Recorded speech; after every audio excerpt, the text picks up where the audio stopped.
Good morning and welcome to Focus Today. We got some great guests for you today. First of all, on top here we have Tanya Marchiol. She's with us. She's the founder and the president of Team Investments, and she also has got a book out called The Prosperity Principle.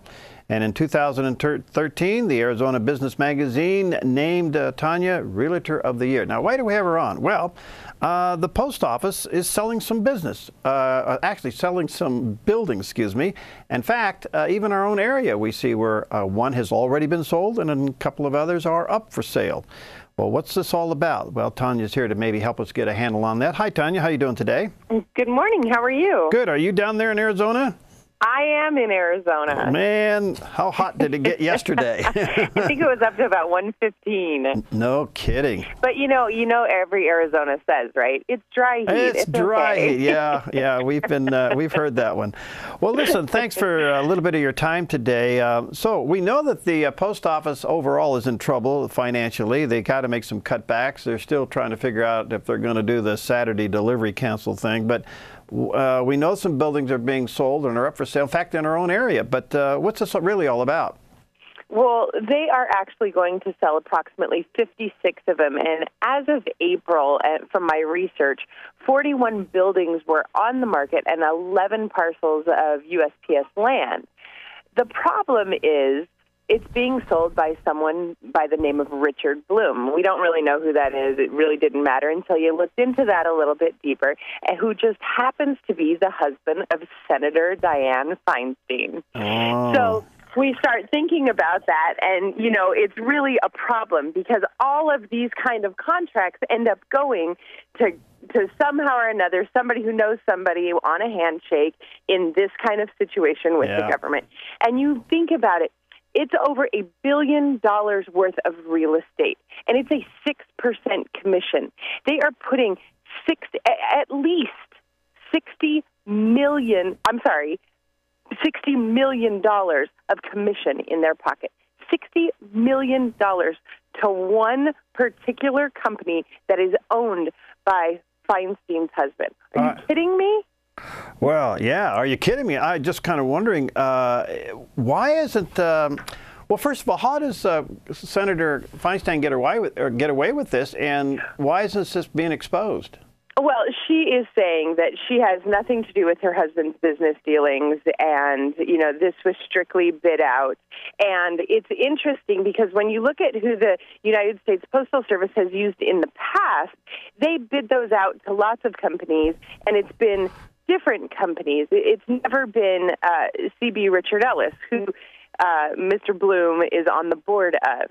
So, you know, it's just, you just have to, it's mind-boggling and mind-blowing when you start looking into these things and you think, you know what, that, first of all, that should be some kind of discounted rate because it's a government situation. Right. Being in real estate, obviously I want to get paid for my services. I understand everybody wants to get paid for their services. We don't work for free. Never ask anybody to work for free. Right. However, I do think that a portion of that should go back to all of what we've got going on in government. The United States Postal Service is in trouble.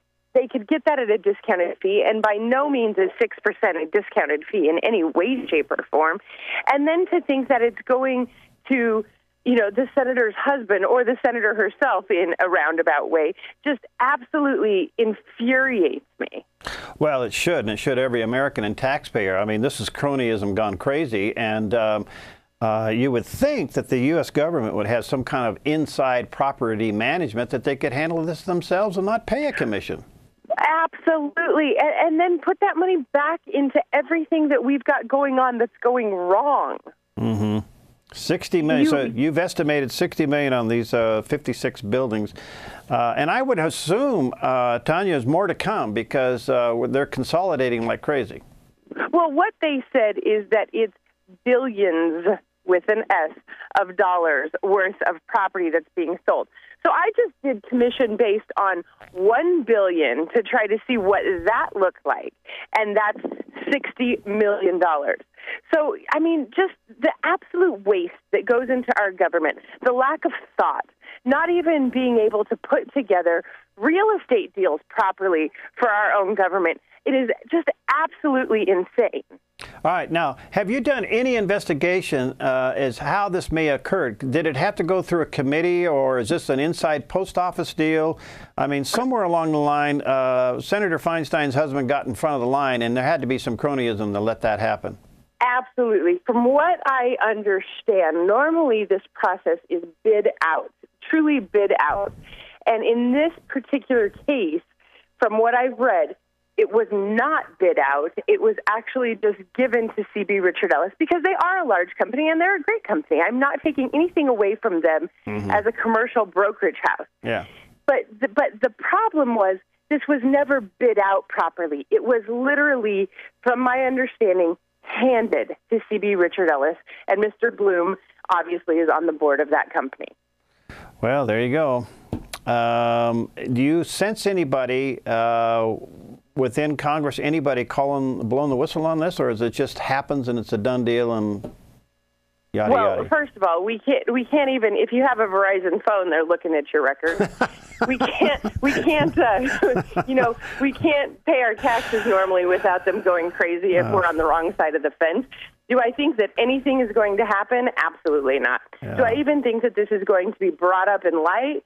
Absolutely not. I think that this will be something that gets swept under the rug that, nobody even cares about. We can't, unfortunately, get a lot of Americans to care about what's going on with the major scandals. They won't even know about these kind of things. Yeah, this is incredible. Well, thanks for being the hawk that you are and give us the insight on this. Hey, listen, while I have a couple of seconds here left, tell me from your perspective as a realtor, all appears that maybe the market's coming back. What's your sense? I absolutely think the market's coming back. It's right now it's a safer time than it's ever been. You're not getting those major deals that you were getting when you were taking some risk getting into the market, but there's a lot of deals out there in real estate. It's still a great time. And, the bottom line is with all this money being pumped into the economy, rates are still really low, so you should take advantage of them. There's a lot of cash going into this market, so it's not as volatile as it was when we had all the liar loans. I think that there's a lot of stability that's going on in the housing market. Do you think we've reached the bottom of foreclosures, or is there another wave out there?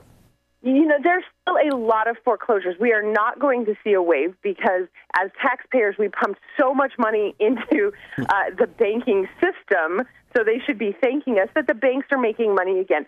They're smart, and they can hold on to this product and trickle it out and keep that inventory low so that prices continue to rise. Wow. Well, Tanya, thanks for your time. Your little investigative release here today is, I hate to say it, and I don't mean this to you personally by any means, but it's just kind of like salt in the wound with all the other junk that's going on in the country, and you're kind of, oh, no, now you got a high-ranking senator doing cronyism to her husband. I mean, this is nuts. It's ridiculous. It's all ridiculous. Yeah. Okay. Hey, thanks for the heads up on it. Have a great day and stay out of the heat down there. Yeah, thanks so much. Have a good one. All right, Tanya. See you later. All right. We'll be right back here on Focus Today.